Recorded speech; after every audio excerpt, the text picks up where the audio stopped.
चलो ये क्वेश्चन देखते हैं। The mass density of a planet of radius R varies with distance R from its centre as this, then gravitational field is maximum at. ठीक है, एक planet है जिसका डेंसिटी डिस्टेंस सेंटर से आर डिस्टेंस पे vary होता है। यानी आर जब छोटा है तो डेंसिटी अलग है, आर बड़ा हो गया डेंसिटी अलग है। तो इसका मास हर जगह सेम नहीं है, यूनिफॉर्म नहीं है, इस तरह से वेरी हो रहा है। ठीक है, ग्रेविटेशनल फील्ड मैक्सिमम कहाँ पे रहेंगी? तो मैक्सिमम मिनिमा यूज करूंगा। For what value of R my E will be max. ऐसा करते हैं, इक्वल टू जीरो मैक्सिमा और मिनिमा, और एक बार इसको और करो, ये लेस देन जीरो। ये कंडीशन हो गई आपकी मैक्सिमा की, है ना। ऐसा मुझे E in terms of R चाहिए और फिर उसको डिफ्रेंशिएट करूंगा। अभी E in terms of R के लिए मैं क्या करूंगा, कोई तो एक जगह पे यहाँ पे पॉइंट ले लूंगा, यहाँ पे ई देखूंगा और उसको इन टर्म्स ऑफ आर लिखूंगा। उसके लिए मैं क्या करूंगा, ये कंप्लीट करूंगा, राइट। ये स्पीयर कंप्लीट करेंगे, ऐसा। ठीक है, ऐसा। अभी ग्रेविटेशनल फील्ड शेल की वजह से जीरो होता है, यानी ये वाला जो पार्ट है, यानी शेल के अंदर ग्रेविटेशनल फील्ड जीरो होता है, राइट, इनसाइड शेल के लिए। तो अभी ये जो मैंने डैशेस निकाले हैं, ये इनसाइड हो गया इस शेल का, तो इसकी वजह से तो कुछ आएगा नहीं, जीरो होगा फील्ड। यानी फील्ड सिर्फ अंदर की वजह से होगा, ये जो अंदर अभी मैं डॉट्स निकाल रहा हूं, सिर्फ इसकी वजह से होगा फील्ड, है ना, इसकी वजह से होगा। कितना आएगा इसकी वजह से? एट पॉइंट पी कितना आएगा फील्ड? तो फील्ड एट पॉइंट पी, ये पी जैसा दिख नहीं रहा है ना, एट पॉइंट पी फील्ड कितना आएगा? ई एट पी विल बी, मान लो इसका मास एम डैश है, एम भी ले सकते हैं, एम है ना, अभी तक कोई एम आया नहीं, तो G M upon R square, ऐसा आएगा। अब इसका एम मैं यूनिफॉर्म मास डिस्ट्रीब्यूशन से नहीं निकाल सकता, है ना, मास पर unit volume into uniform mass distribution, क्योंकि है ही नहीं, वेरिंग मास डिस्ट्रीब्यूशन है। तो मैं क्या करूंगा, इंटीग्रेशन से निकालूंगा। वही एक तरीका, एक रिंग है एक्स डिस्टेंस पे दूर जिसका थिकनेस डी एक्स है, इसके लिए निकालो और फिर 0 to r वेरी करो, है ना।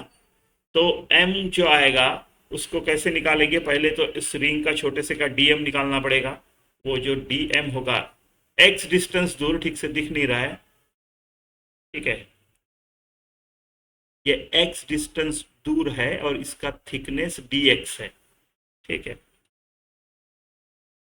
ठीक है। तो इस डीएम का जो मास आएगा वो क्या आएगा, ये मास डेंसिटी है एक्स डिस्टेंस पे, एक्स डिस्टेंस पे जो डेंसिटी इनटू वॉल्यूम करने जा रहा हूं मैं, ठीक है। तो डेंसिटी आएगी मेरी rho nought 1 - x square by capital R square, constant है वो, हाँ, ये कैपिटल आर है, केयरफुली दिस। ये हो गई डेंसिटी, इस पॉइंट, इस जगह की डेंसिटी ये हो गई, है ना, इस जगह की डेंसिटी ये हो गई, इनटू वॉल्यूम। वॉल्यूम क्या है, 4πr² एक्स स्क्वायर, एक्स लिया ना हमने, और 0 to r, 4πx² dx, ठीक है, इतना है dx। तो मेरा dm जो आया वो आया, राइट, रो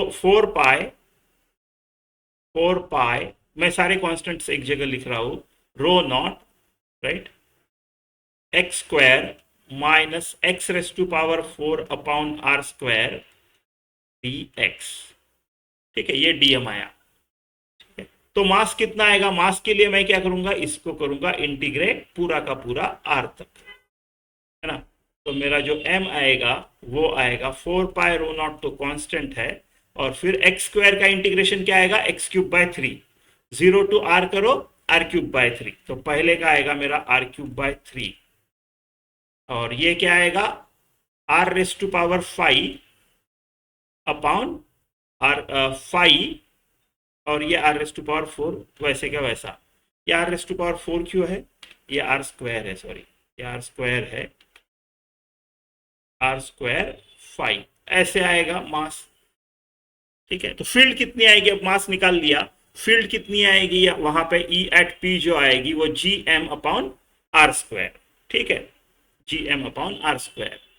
तो जी, तो जी है, एम तो ये इतना बड़ा है 4 pi rho nought R cube by 3 minus R raise to power 5 by 5 R square and upon R square.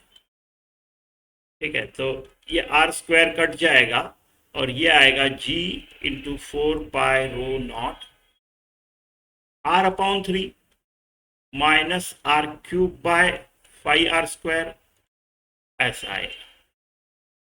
ठीक है, अब इसको करेंगे differentiate. So d E by d R with respect to R differentiate कर रहा हूं, ये सब कांस्टेंट है जाने दो। R raise to power 3 R by 3 1 by 3 3 R square upon 5 R square, ऐसे आ जाएगा। ठीक है, अभी for maxima this will be 0, मतलब 1 upon 3 is equal to 3 R square upon 5 R square. ठीक है, तो इसको उधर लेके जाते हैं, मेरे को R in terms of R चाहिए, है ना। तो इसको मैं R square is equal to 5 R square by 9। ठीक है, R square is equal to 5 R square by 9, 5 R square by 9। तो मेरा आर कितना आएगा, √5/9 आर। तो आपका ऑप्शन सी आना चाहिए। ठीक है, तो ऑप्शन सी आ जाना चाहिए। अब मैक्सिमा है या मिनिमा है, और एक बार करके देखो, इसको और एक बार डिफरेंशिएट करके देखो, राइट। लेस देन 0 आ जाएगा। देखो इसको और एक बार डिफरेंशिएट किया तो क्या होगा, 1/3 का 0 आ जाएगा, राइट। ये निगेटिव साइन है और ये 6 आर हो जाएगा, तो निगेटिव साइन रहेगा, है ना, तो लेस देन 0 रहेगा। ठीक है, ऐसा।